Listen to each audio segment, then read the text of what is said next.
अस्सलाम वालेकुम first year बेटे।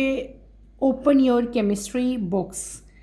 चैप्टर 6 हमने कंप्लीट कर लिया था।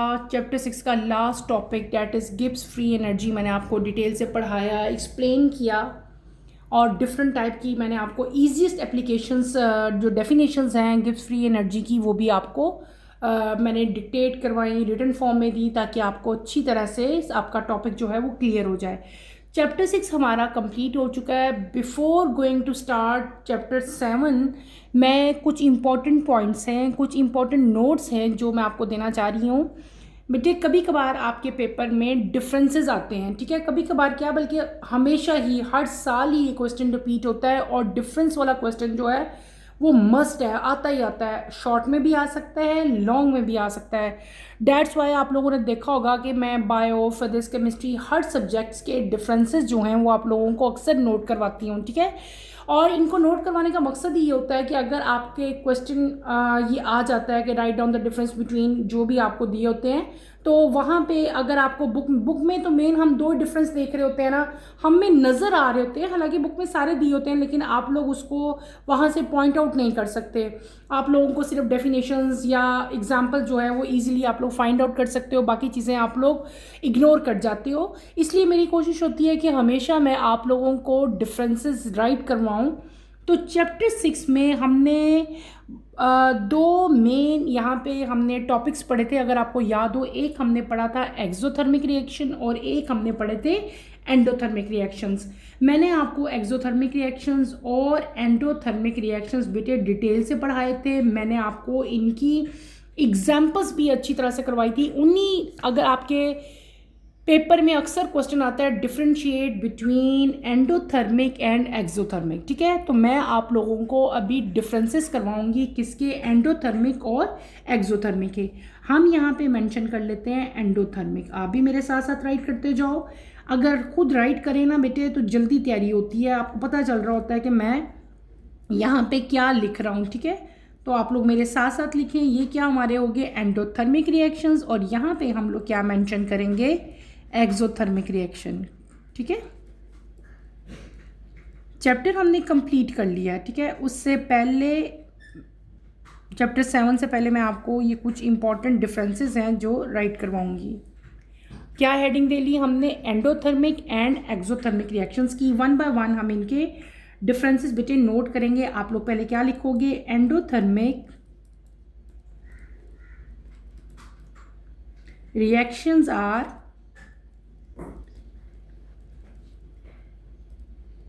Chemical reaction. पहले हम सिंपल इनकी डेफिनेशन लिख लेंगे, chemical reactions that absorb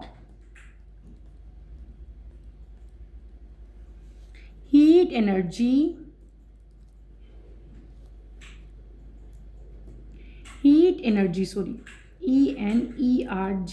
energy from surrounding।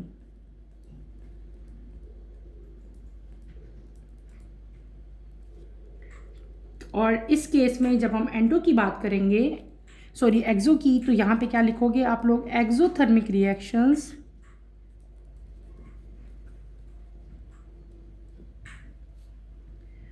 Are those that release heat energy to the surrounding।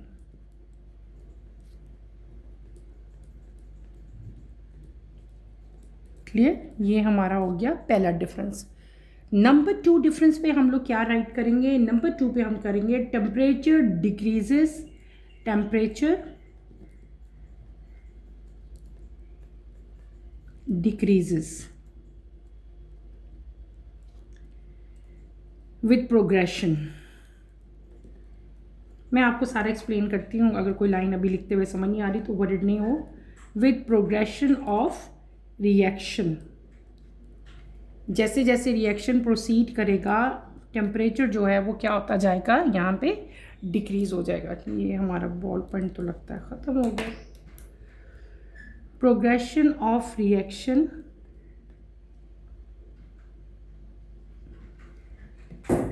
Of reaction. और यहाँ पे क्या होगा, टेम्परेचर इंक्रीजेस बेटे।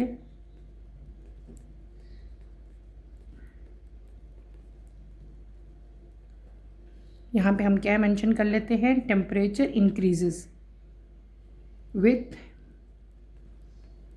Progression of reaction, full stop. Number 3 पे हम क्या करेंगे, enthalpy of reactant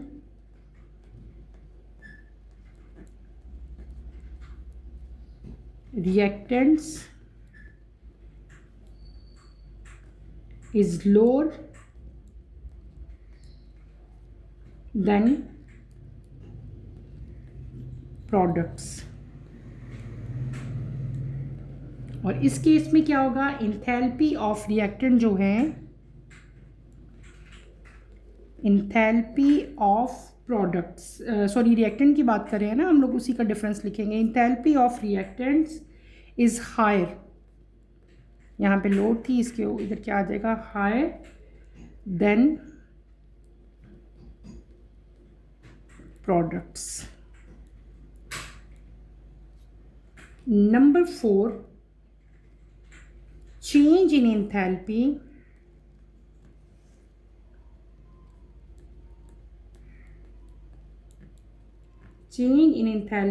is a positive value।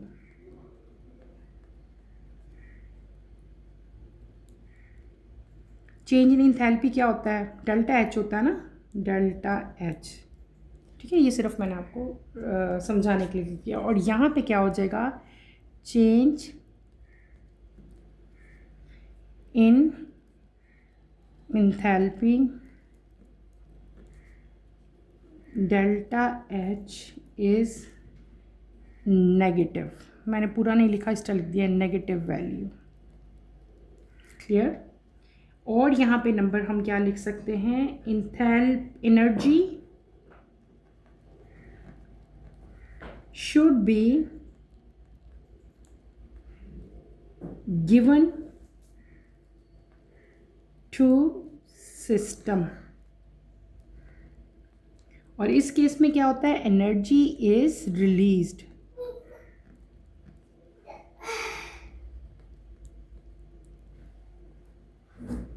Released, from the system.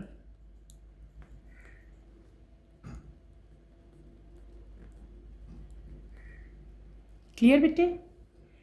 आगे हम लोग क्या लिख सकते हैं, डायरेक्शन ऑफ एंथैल्पी, ये हमने बता दिया। और भी बहुत सारे हम इनके मतलब लिख सकते हैं। मेन मैंने आपको ये बताए हैं।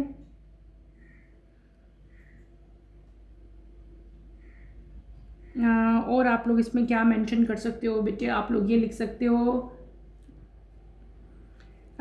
इन केस ऑफ एंडोथर्मिक के केस में क्या होता है, अगर हम नंबर ऑफ बॉन्ड्स की बात भी कर लेते हैं, ठीक है, नंबर ऑफ बॉन्ड्स की बात करेंगे। एंडोथर्मिक में क्या होता है, the number of bonds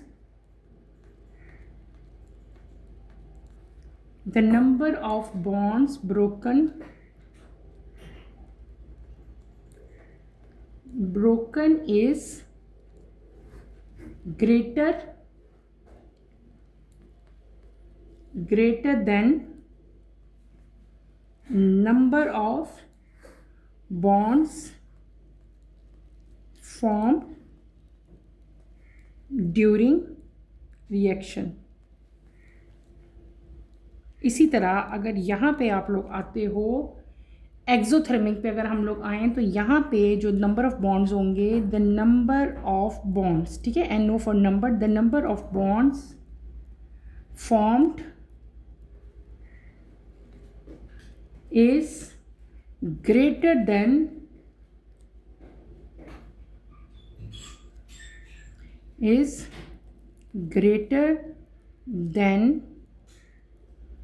number of bonds broken during reaction।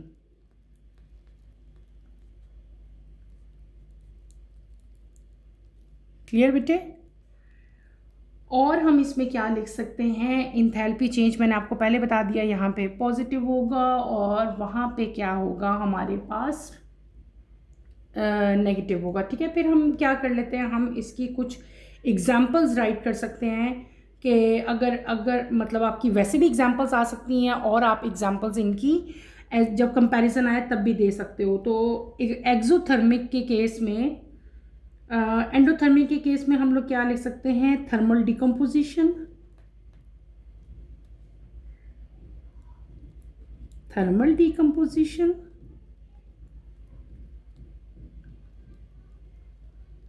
Comma, और भी बहुत सारी हम एग्जांपल्स यहाँ पे मेंशन कर सकते हैं। एंडोथर्मिक की हम लोग लिख सकते हैं मेल्टिंग ऑफ आइस बेटे,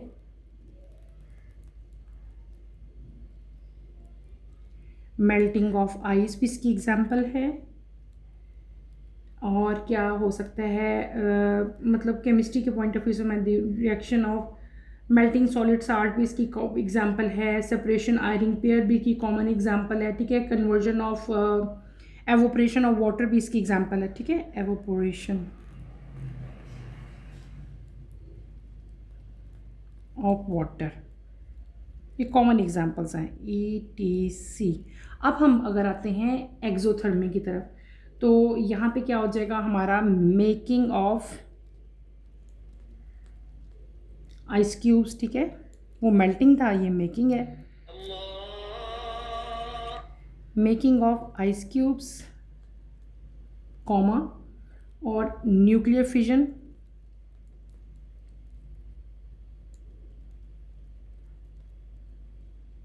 एंड और भी बहुत सारे सकते हैं जैसे कि रस्टिंग आयरन,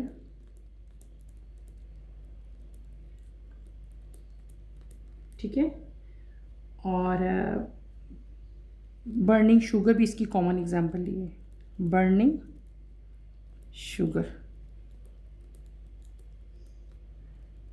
ETC। हमने क्या पढ़ लिए, मैंने आपको बताया कि हमने इस चैप्टर में एक टॉपिक पढ़ा है that is exothermic and endothermic reactions. ठीक है, मैंने आपको एक्सोथर्मिक और एंडोथर्मिक रिएक्शंस के इम्पॉर्टेंट जो डिफरेंसेस थे वो सारे के सारे आप लोगों को मैंने राइट करवाए। ठीक है, और मेन यहाँ पे जो हमने राइट किया, बल्कि एक डिफरेंस और भी है, ठहरो मैं आप लोगों को भी डिफरेंस मेंशन करवा दूँ, बड़ा कॉमन सा है। यहाँ पे रिएक्टेंट जो हैं वो रिएक्टेंट अगर हम मेंशन यहाँ पे करें, आपके इधर एंडोथर्मिक में देखें तो हमारे जो रिएक्टेंट्स हैं, रिएक्टेंट्स प्लस एनर्जी वो कन्वर्ट होगी इनटू प्रोडक्ट्स बेटे।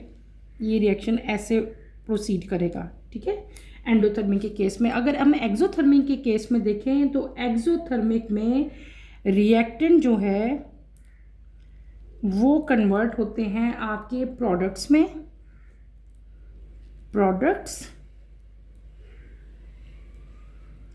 प्लस साथ क्या आएगी आपकी एनर्जी, क्योंकि यहाँ पे हमने देखा है कि एनर्जी जो है वो रिलीज़ होती है। ठीक है, ये पहले ही पता है ना, तो एनर्जी रिलीज़ हो रही है, तो इस तरह उसको हम लोग राइट करेंगे। हमने क्या लिख लिया, हमने यहाँ पे आपको शो हो रहे हैं बेटे जो स्क्रीन पे आपकी, ये क्या लिखे हैं हमने, इंपॉर्टेंट जो डिफरेंसेस थे एंडोथर्मिक और एक्सोथर्मिक में, वो सारे के सारे वन बाय वन मैंने यहाँ पे आप लोगों को राइट करवाए। पहला हमने क्या लिखा कि endothermic reactions are chemical reaction that absorb heat energy from the surrounding. ये वो रिएक्शंस हैं जो कि सराउंडिंग से हीट एब्जॉर्ब करते हैं, जबकि एक्सोथर्मिक रिएक्शंस वो होते हैं जो अपनी सराउंडिंग में एनर्जी को रिलीज़ करते हैं। ये रिलीज़ करेंगे, वो एब्जॉर्ब करेंगे। देन एंडोथर्मिक में हमने क्या पढ़ा कि जिस तरह आपका रिएक्शन प्रोसीड करता है, यानी कि रिएक्शन कंप्लीट होने की तरफ चलता है, रिएक्शन आगे को मूव करता है, तो टेम्परेचर जो है वो डिक्रीज होना शुरू हो जाता है। लेकिन एक्सोथर्मिक में क्या होता है कि जैसे जैसे रिएक्शन प्रोग्रेशन की तरफ चलता है, रिएक्शन कंप्लीट होने लगता है, तो टेम्परेचर जो है वो इंक्रीज होना शुरू हो जाता है। इंथैल्पी रिएक्शन की जो है वो लोअर होती है as compare to enthalpy of product, लेकिन इस केस में इंथैल्पी रिएक्टेंट की हायर होती है as compare to enthalpy of product. Number 4 हमने क्या पढ़ा था, change in enthalpy is a positive value, यानी कि यहाँ पे डेल्टा एच की वैल्यू जो है वो पॉजिटिव आएगी, और एक्सोथर्मिक में डेल्टा एच की वैल्यू क्या आती है, नेगेटिव आती है। नंबर 5 क्या है, energy should be given to the system. Energy जो है वो सिस्टम को यहाँ पे दी जाती है और यहाँ पे एनर्जी जो है वो मतलब रिलीज़ की जाती है, ठीक है, यहाँ पे रिलीज़ की जाती है फ्रॉम द सिस्टम। आगे हमारे पास क्या आ गया, number 6, the number of bonds broken is greater than the number of bond form. जब भी कोई रिएक्शन होता है या तो बॉन्ड्स बनते हैं या बॉन्ड जो है उनका ब्रेक डाउन होगा, तो यहाँ पे जो नंबर ऑफ बॉन्ड्स ब्रोक हो रहे हैं वो ज़्यादा है एज केयर टू कंपेयर उसको करें नंबर ऑफ बॉन्ड फॉर्म से। लेकिन एक्सोथर्मिक में क्या है कि number of bond form is greater than number of bond broken. Common examples मैंने आपको यहाँ पे दी। इसकी कॉमन एग्जांपल हमारे पास एंडोथर्मिक की आती हैं, thermal decomposition, melting of ice, evaporation of water and और सो ऑन। यहाँ पे जो एग्जांपल्स हैं वो क्या है, मेकिंग ऑफ आइस है, क्यूब्स है, न्यूक्लियर फिजिंग है, rusting iron, burning sugar. Next हम आते हैं, मैंने आपको इनका रिएक्शन जो है वो रिएक्शन की फॉर्म में लिख के बता दिया है कि जब रिएक्टेंट्स और एनर्जी कंबाइन होंगे तो ये किस में कन्वर्ट होंगे, प्रोडक्ट्स में, इन केस ऑफ एंडोथर्मिक रिएक्शन। लेकिन जब हम एक्सोथर्मिक की बात करेंगे तो वहाँ पे रिएक्टेंट बेटे कन्वर्ट होते हैं प्रोडक्ट में और साथ एनर्जी जो है वो रिलीज़ होगी। ये हमने क्या पढ़ लिया, ये हमने इम्पॉर्टेंट रिएक्शन जो डिफरेंसेस थे किसके दरमियान में, एंडोथर्मिक और एक्सोथर्मिक के दरमियान में जो इम्पॉर्टेंट रिएक्शंस थे वो सारे के सारे हमने कंप्लीट कर दिए। क्लियर हो गया, लिख लोगे ना अब तो आप लोग, ओके। ये हमने क्या कर लिया, ये हमने अपने डिफरेंसेस एंडोथर्मिक और एक्सोथर्मिक के कंप्लीट कर लिया। अब हम आगे चलते हैं बेटे। यहाँ पे इस पूरे चैप्टर में एक ही टॉपिक है जो बार बार रिपीट हो रहा है और उसको हमने बहुत, पूरा चैप्टर ही एक ही टॉपिक से था, लिंक था, जिसमें हमने पूरा चैप्टर पढ़ा और उसी से रिलेटेड हम आगे से आगे चलते गए। हमने यहाँ पे क्या स्टडी किया बेटे, हमने यहाँ पे पढ़ा एंट्रोपी और इंथैल्पी। इंथैल्पी पढ़ी, फिर इंथैल्पी के हमने बहुत सारे जो है डिफरेंट टाइप की इसकी टाइप्स पढ़ी इंथैल्पी के, इंथैल्पी ऑफ फॉर्मेशन है, इंथैल्पी ऑफ कंबशन है।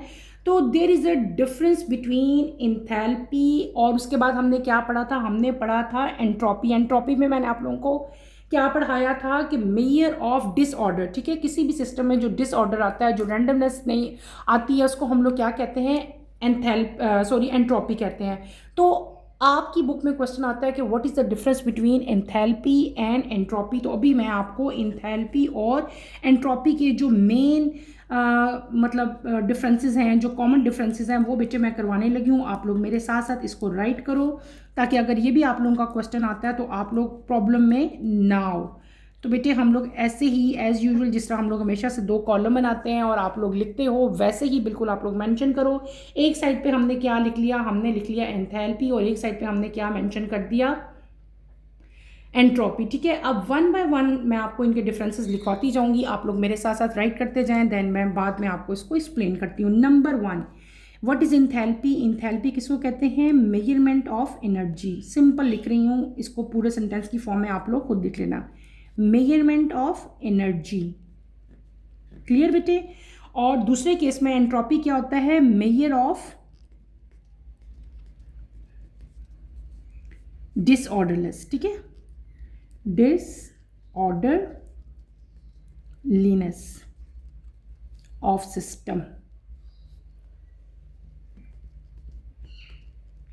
क्लियर। नंबर 2 डिफरेंस क्या लिखेंगे, it is represented by capital H। इसी से रिप्रेजेंट करते हैं ना हम, कैपिटल H से, इसको मैं अंडरलाइन कर देती हूँ। और यहाँ पे इस केस में क्या होता है, इट इज़ रिप्रेजेंटेड बाय, अभी लास्ट लेक्चर में मैंने आपको बताया था, रिप्रेजेंटेड बाय कैपिटल S। इसको हम किससे रिप्रेजेंट करते हैं, कैपिटल S से। क्लियर, ये कॉमन है एक डिफरेंस। फिर हम आते हैं नंबर 3 पे। नंबर 3 पे हम क्या लिखेंगे, ये क्या है, इट इज़ द, बेटे ये बहुत इंपॉर्टेंट है जो मैं आपको करवा रही हूँ डिफरेंसेस, ये आप लोगों ने करने हैं, ये पेपर में आते हैं। It is the sum of internal energy and product of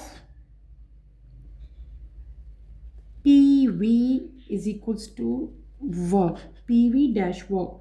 और यहाँ पे क्या आ जाएगा, it is amount of heat transferred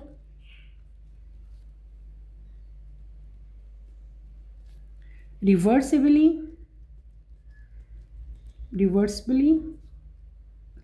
in and out of the system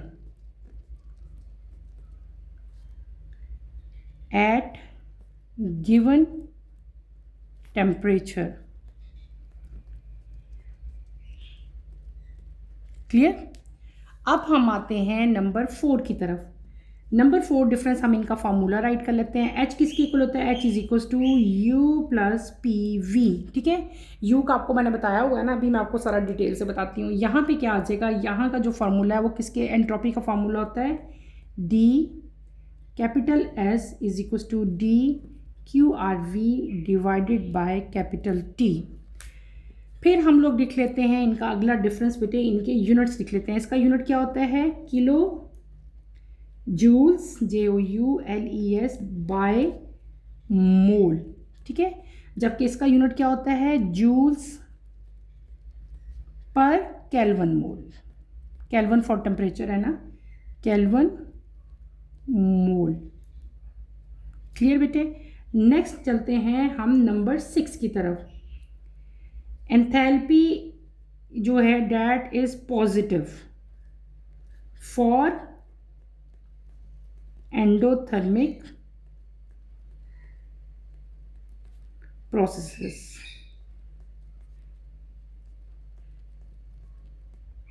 ठीक है, और यहां पे क्या होता है,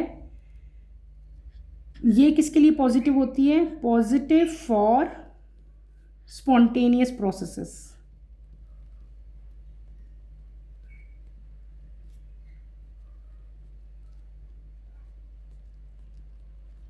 क्लियर? अब हम चलते हैं नंबर 7 डिफरेंस की तरफ। 7 पे हम लोग क्या कर लेंगे? नेगेटिव। पहले हमने पॉजिटिव बताया ना कि पॉजिटिव किसके लिए, अब आ गया नेगेटिव। नेगेटिव किसके लिए है? For exothermic.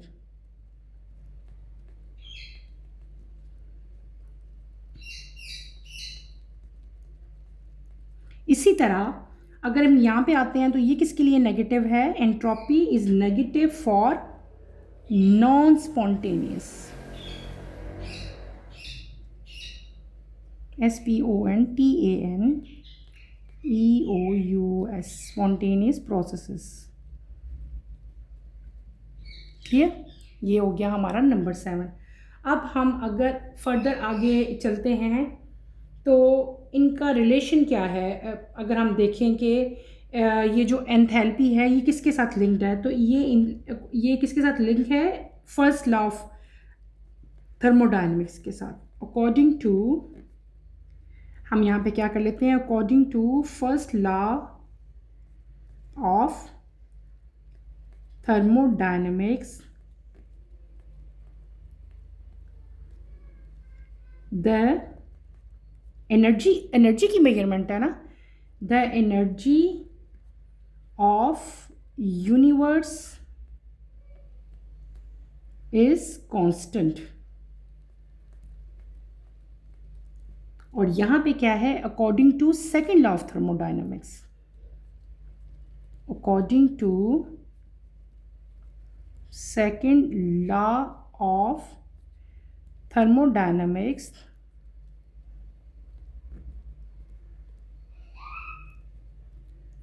the entropy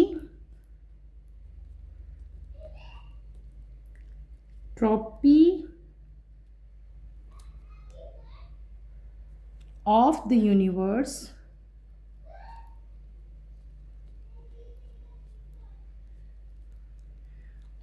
universe is always increasing।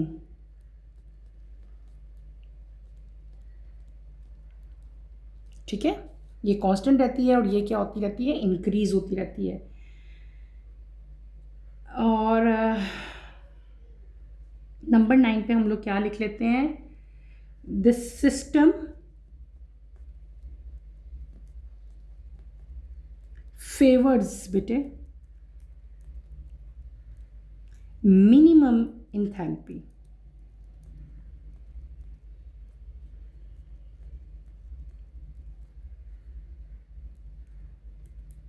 और इस केस में क्या है, द सिस्टम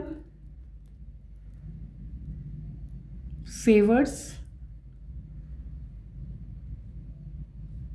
मैक्सिमम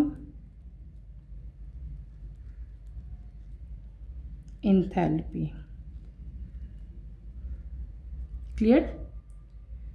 ओके। एक और डिफरेंस भी है, मैं लिखवा लेती हूँ, आप लोग कोशिश कर लेना, वो लर्न कर लो, अगर कर सको तो अच्छी बात है। चेंज इन इंथैल्पी यानी कि डेल्टा एच जो है, डेल्टा एच किसके इक्वल होता है, इसको हम लोग क्या कहते हैं, डेल्टा एच का मतलब होता है change in enthalpy is equal to, ये किसकी इक्वल होती है, change in enthalpy is equal to the energy supplied as heat at constant pressure।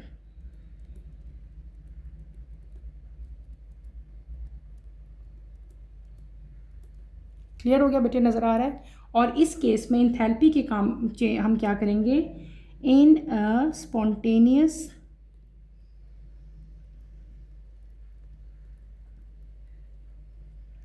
Process change in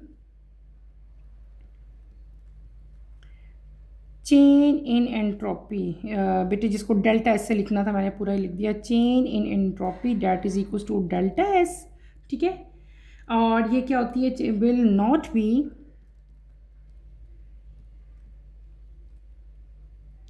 less in direction of spontaneity.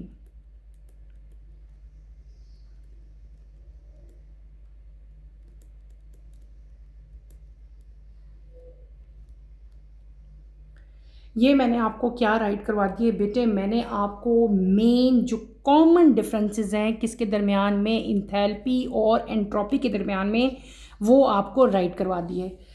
इनको हम एक दफ़ा इनसे गो थ्रू हो जाते हैं, मैं आपको एक्सप्लेन कर देती हूँ। पहले हमने क्या लिखा, enthalpy. What is enthalpy? Measurement of energy is known as enthalpy, जबकि measurement of disorderliness of system उसको हम लोग क्या कहते हैं, एंट्रोपी कहते हैं।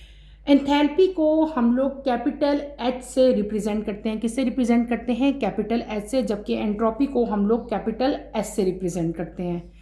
फिर इंथैल्पी क्या है, आगे फर्दर अगर हमने इसका फॉर्मूला लिखना हो तो किस फॉर्मूलेशन इसकी क्या है, ये किसके इक्वल है, तो मैंने बताया it is the sum of internal energy and product of PV जो था आपका बेसिकली क्या होता है, वर्क है, ठीक है ना। तो ये सम है किसका, इंटरनल एनर्जी का, और प्रोडक्ट कौन सा, प्रोडक्ट P इंटू वी, ठीक है, ये आपने याद रखना है, प्रेशर इंटू वॉल्यूम।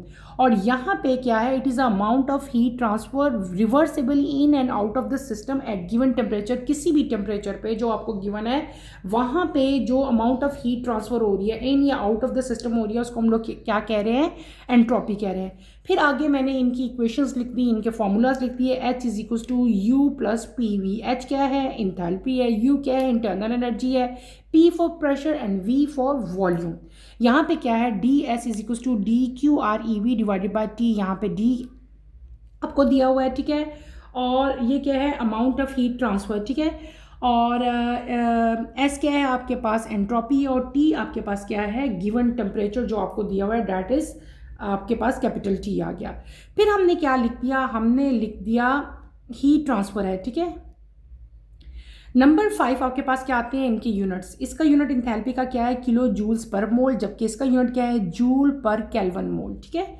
यहाँ पे अगर एंडोथर्मिक प्रोसेस होगा तो इंथैल्पी जो है वो पॉजिटिव आएगी, ठीक है। और यहाँ पे एंट्रोपी कब पॉजिटिव आती है, जब आपका प्रोसेस जो है वो स्पॉन्टेनियस होगा। नेगेटिव वैल्यू इंथैल्पी की कब आएगी, जब आपका रिएक्शन एक्सोथर्मिक होगा। इसी तरह एंट्रोपी की नेगेटिव वैल्यू कब आएगी, जब आपका रिएक्शन नॉन स्पॉन्टेनियस होगा या नॉन स्पॉन्टेनियस प्रोसेस होगा। अब बात करते हैं थर्मोडायनेमिक के लॉज। हमने 2 लॉज देखे, एक फर्स्ट लॉ, एक second law. According to first law thermodynamic, किसी भी यूनिवर्स की जो एनर्जी है, जो टोटल इंथैल्पी है, इंथैल्पी को कहते हैं ना मेजरमेंट ऑफ एनर्जी, तो टोटल इंथैल्पी या टोटल एनर्जी यूनिवर्स की कांस्टेंट रहती है। क्या रहती है? कांस्टेंट रहती है। But in case of entropy according to second law of thermodynamics, जो एंट्रोपी है यूनिवर्स की बेटे वो ऑलवेज क्या होती है? हमेशा इंक्रीज होती रहती है। ठीक है, कांस्टेंट नहीं रहती है, इंक्रीज होती है। This system favour minimum enthalpy. तो सिस्टम है हमारा, जितना भी सिस्टम है यूनिवर्स का जो सिस्टम है, आपको मैंने डिटेल से बताया कि what is system and what is surrounding. तो जो हमारा सिस्टम है वो फेवर करता है मिनिमम एंथैल्पी को, और हमारा सिस्टम फेवर करता है मैक्सिमम एंथैल्पी को। डेल्टा एच यहाँ पे, यानी कि जो हमने इंथैल्पी पढ़ा, डेल्टा एच का मतलब क्या होता है? Change in enthalpy. Change in enthalpy किसके इक्वल होती है? वो इक्वल होती है energy supplied as heat at constant pressure. ठीक है, ये वही है जो मैंने आगे इक्वेशन भी लिखी, उसी को मैंने एक्सप्लेन कर दिया। स्पॉन्टेनियस प्रोसेस में change in entropy, change in entropy जिसको हम लोग एंट्रोपी किससे लिखते हैं? एस से। जब चेंज आ जाएगा तो साथ में क्या साइन लगा दिया? डेल्टा का साइन लगा दिया। Will not be less in direction of spontaneity, यानी कि ये स्पॉन्टेनिटी की डायरेक्शन में, जिस डायरेक्शन में प्रोसेस जा रहा होगा उस डायरेक्शन में ये लेस नहीं होगी, इसके अंदर जो चेंज आएगा। ठीक है, ये बेटे हमने क्या कर लिया? हमने मेन डिफरेंसेस जो है आपको मैंने इंथैल्पी और एंट्रोपी में करवाए। आपने ये अच्छी तरह करना है, अपनी अपनी नोटबुक्स में उतार लो और इनको आप लोग अच्छी तरह से लर्न कर लो। शॉर्ट क्वेश्चन आएगा तो थोड़े लिख देने, अगर लॉन्ग आता है तो आपने 10 के 10 ही यहाँ पे मेंशन कर दें। आज के लेक्चर में मैंने आपको दो डिफरेंट टाइप के कंपैरिजन, दो डिफरेंट टाइप के डिफरेंसेस करवाए। एक हमने पढ़ा एंडोथर्मिक और एक्सोथर्मिक में क्या डिफरेंस है वो मैंने आपको करवा दिया, और सेकेंड हमने क्या कर लिया? Difference between enthalpy and entropy. बेटे आपने ये अच्छी तरह से करने हैं। अगर इनमें कोई प्रॉब्लम होती है तो feel free to ask any question. यहीं पे अपना टॉपिक मैं ख़त्म करूँगी। इंशाल्लाह कमिंग लेक्चर में आपसे दोबारा मुलाकात होगी। कमिंग लेक्चर की नोटिफिकेशन के लिए आप चैनल को शेयर करें, लाइक करें और सब्सक्राइब करें। यहीं पे मैं अपना टॉपिक ख़त्म करती हूँ। इंशाल्लाह नेक्स्ट लेक्चर में आपसे दोबारा मुलाकात होती है। टिल देन अल्लाह हाफिज़। फर्स्ट ईयर अपना ख्याल रखिएगा बेटे।